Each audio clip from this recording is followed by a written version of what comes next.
incumbent upon me, not only as a public official, to preserve, protect, and defend the Constitution, as every sworn officer does.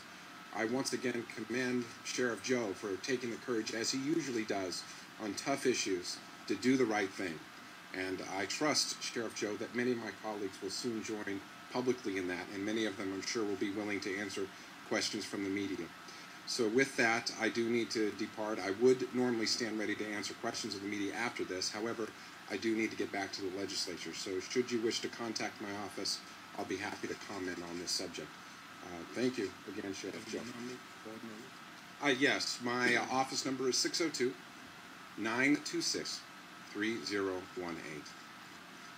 Thank you very much. God bless America. Thank you. Thank you. I want to make a couple of closing remarks, if that's possible. You saw the information that was presented. We had a lot of media here.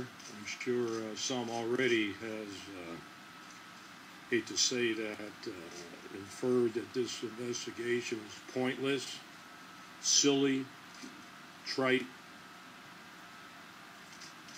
I hope that maybe you have a change of opinion. I'm talking to the media now. If these documents are forged, and we believe as a result of the investigation that there is enough probable cause to say they are, then a crime has been committed. I am not accusing the President of the United States of any crime. We have to further this investigation to determine who, where, when, and why these documents were, we feel, forged. My challenge is where to take these findings.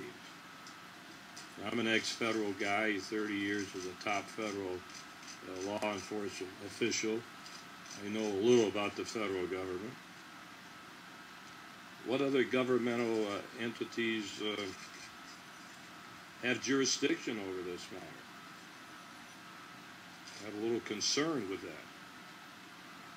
I'm considering asking the Hawaii authorities to look into this, but as my investigators and I feel, will they really do it?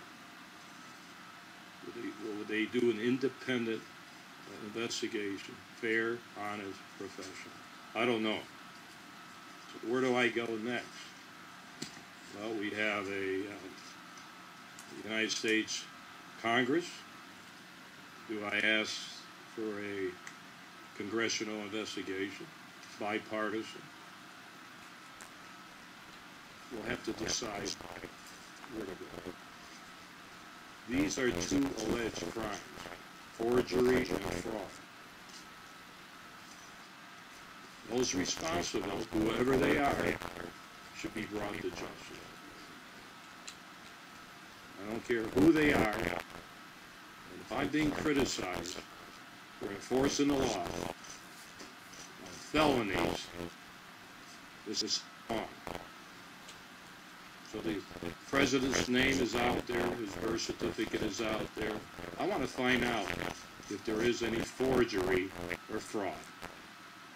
That's my job, and we're going to pursue it.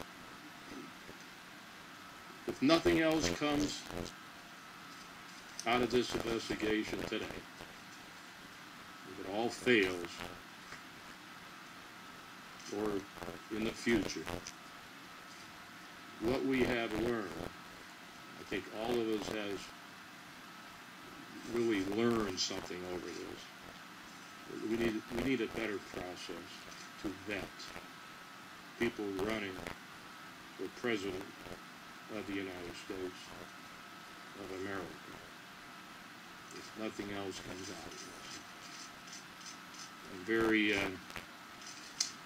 want to thank my professional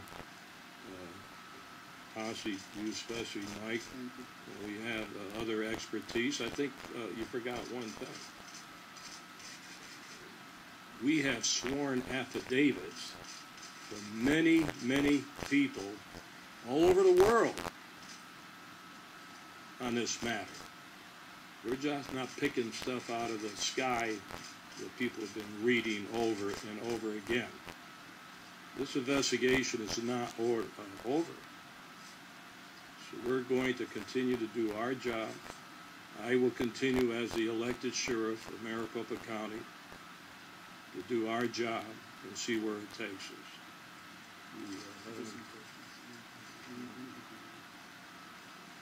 Thank you, Sheriff. I did neglect to tell you about that. We do have numerous sworn affidavits of people willing to step forward and tell their truth. We have vetted these people. Going back to the overseas birth, I am just going to share one with you. I am not going to give you any names, and I apologize for not doing this sooner.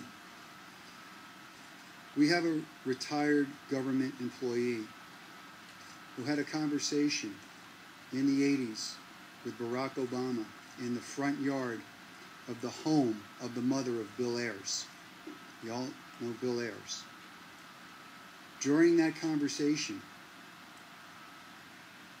the mother of Bill Ayers introduced this government employee to Mr. Obama as a foreign student who they were assisting in getting education for in the United States. That also is around the same time frame that this selective service card was issued, purportedly issued. This individual is willing to come forward. That takes courage. There are too many things in the background that we cannot clear. And what I did tell the sheriff, I could not come to him and say he cleared a background to be an employee of the Maricopa County Sheriff's Office. There's just too much missing information. We're asking, please fill in the blanks. Help us. This is not where we wanted to go. This is just where it's taking us. And I apologize again for not bringing that to you. Do you have any questions for Mike?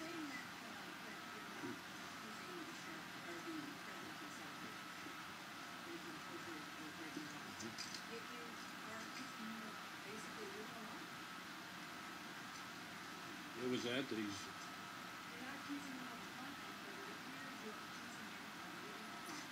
Oh, I don't know about that. I didn't say that. We don't know who the perpetrators are on these documents. After what you've seen here today, you have to come to the conclusion that the document is manufactured. It's got links and it's got layers. And it was put up on the White House website. I'm going to go one step farther for you. We have identified the computer manufacturer, where that document resided 20 minutes before it was uploaded onto the White House website. It was sitting in a computer. It is built, manufactured by layers. If it wasn't, we would have told you. We showed you how it should have looked. The fact that the President of the United States is saying that this is his does not mean we are accusing him of creating this or having any hand in this. We're not. You're jumping to that conclusion. We would like to find the individuals who did it. We would actually like to start with the person who pressed the upload button and work backwards. We'll probably find them. Yes.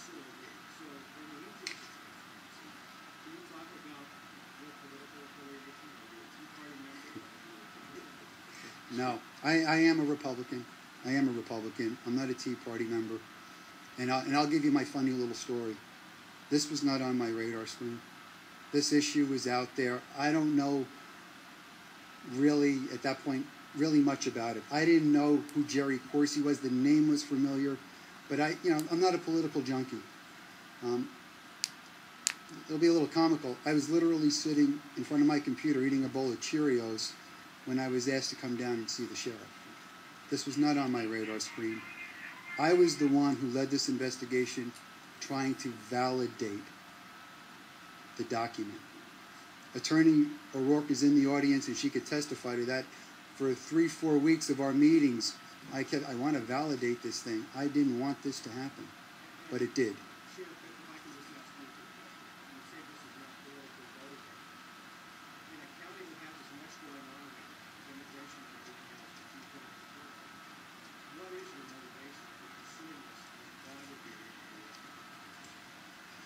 I'll tell you why. It may be corny to you. One thing that I'm not going to criticize you, it's really interesting. You come up with evidence and all you want, you don't care about all that. You just want to know what motivations are. Every time they do an investigation, there must be a motivation why it went. Okay, I'm going to answer it. I'm going to answer the question. It's very simple. In my heart, I'm an elected sheriff. I serve the 4 million people in this county. When 250 people come up to me and say, Sheriff, you're the chief law enforcement officer, will you look into it? I'm not going to throw it in the wastebasket and forget it. This is what our officials are supposed to do. So you can't criticize me and say, Sheriff, you're spending all the taxpayers' money. What did I do? I gave it to my volunteer posse. It didn't cost 1 penny for what they have come up with. Not 1 penny.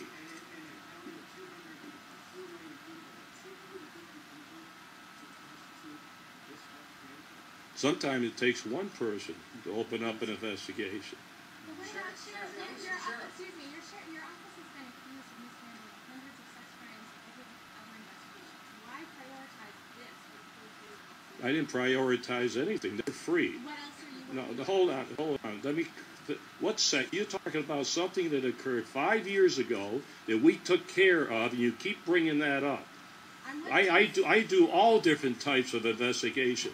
I think this is a pretty important investigation. Yeah, seriously, it is. I think it's really important. How do you not think that? So to compare what I do... Get out of our country, we don't think it's important. That's not fair.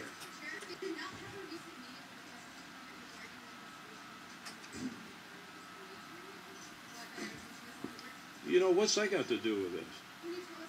No, I'm not. This has to do with the President of